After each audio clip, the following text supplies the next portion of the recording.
हाँ जी, तो हम लोग बात कर रहे थे पैसिफिक ओशन की, और यहाँ पे हमने बात की थी कि ये 55 कंट्रीज़ को बॉर्डर करता है और ये जॉइन करता है इंडियन ओशन को स्ट्रेट ऑफ मलाक्का के थ्रू और टॉरेस स्ट्रेट के थ्रू, ठीक है।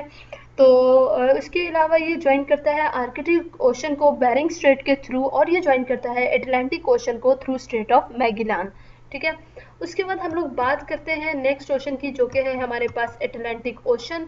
एटलांटिक ओशन की बात की जाए तो ये second largest ocean of the world है। ये इरेगुलर इन अपीयरेंस है, एस शेप्ड है, as I told you earlier. Coast line है इसकी ट्रिपल 1866 किलोमीटर, और ये 20% of the earth surface cover करता है।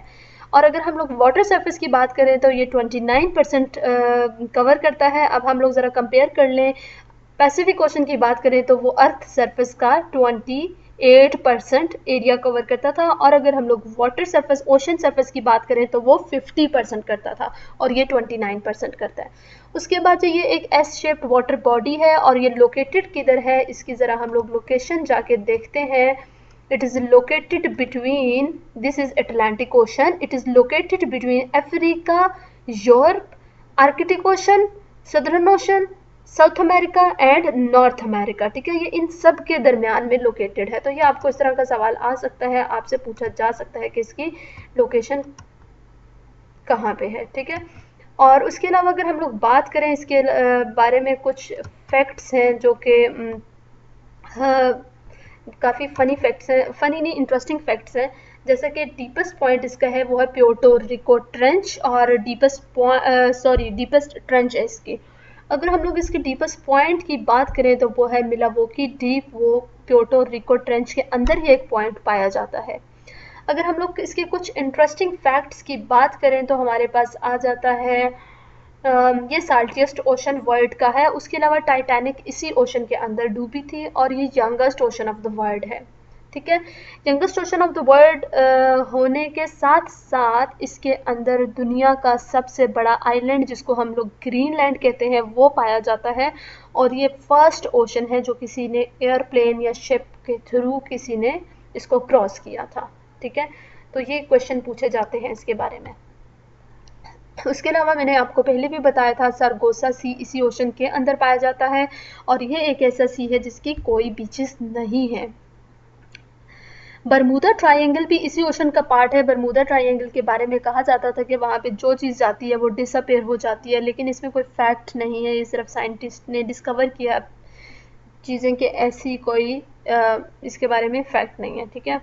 और ये ज्वाइन करता है, हम लोग देख लेते हैं इसी किस किस को ज्वाइन करता है, अटलांटिक ओशन, ठीक है। ये मीट करता है आर्कटिक ओशन को, ये मीट करता है पैसिफिक ओशन को, और ये मीट करता है इंडियन ओशन को, ठीक है।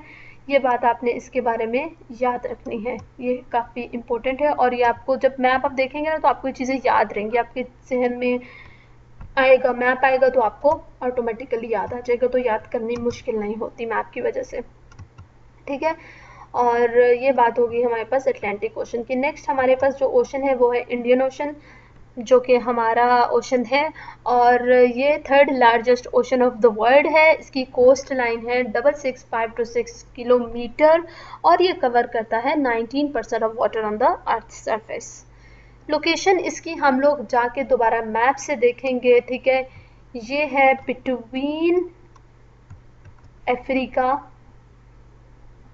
Southern ocean and this Australia and Asia, ठीक है। तो ये इसकी आपको लोकेशन याद होनी चाहिए, ठीक है। और फिर हम लोग बात कर लेते हैं इसके बारे में, और कि ये लोकेटेड है ईस्टर्न हेमिस्फेयर में। इसको पहले ईस्टर्न ओशन के नाम से भी जाना जाता था। एक बहुत इम्पोर्टेंट इसके बारे में चीज़ है कि ये वार्मेस्ट ओशन है, यहाँ पे पूरा साल ट्रेड होती रहती है, यहाँ पे बड़े इंपॉर्टेंट ट्रेड रूट्स हैं, जिसकी वजह से इस ओशन की इम्पोर्टेंस बहुत ज़्यादा है।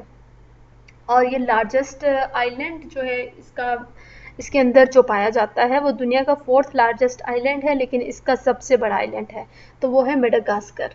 डीपेस्ट ट्रेंच यहाँ पे है वो है सुंडर ट्रेंच के नाम से जानी जाती है। पॉइंट आप इसके अंदर से जाके देखेंगे कि ये आप, और उसके बाद कमेंट करेंगे कि कौन सा इसका पॉइंट है, डीपेस्ट पॉइंट, ठीक है। उसके बाद हम लोग इंडियन ओशन के बारे में कुछ और चीज़ें देखते हैं कि इसके इम्पोर्टेंट पॉइंट्स क्या है। ये बाबुल मंदब के नाम से एक इम्पोर्टेंट स्ट्रेट है, स्ट्रेट ऑफ हार्मूज है, स्ट्रेट ऑफ मलाक्का है, पर्शियन गल्फ। ये सारे वो चोक पॉइंट्स हैं यहाँ पे जिसके थ्रू बहुत ज़्यादा ट्रेड होती है और ये ट्रेड के लिहाज से बहुत इंपॉर्टेंट ओशन है, ठीक है। More than 80% of the world's sea borne oil trade occurs through Indian Ocean and its vital choke points, ठीक है। तो ये इसके बारे में इम्पोर्टेंट बात है। उसके बाद हमारे पास आ जाता है southern ocean, that is the fourth largest and second smallest ocean. अगर स्मॉलेस्ट ओशन के बारे में आपसे पूछा जाए तो what is the second smallest ocean, तो वो आपके पास सदर्न ओशन है जिसका नाम अंटार्कटिक ओशन भी है।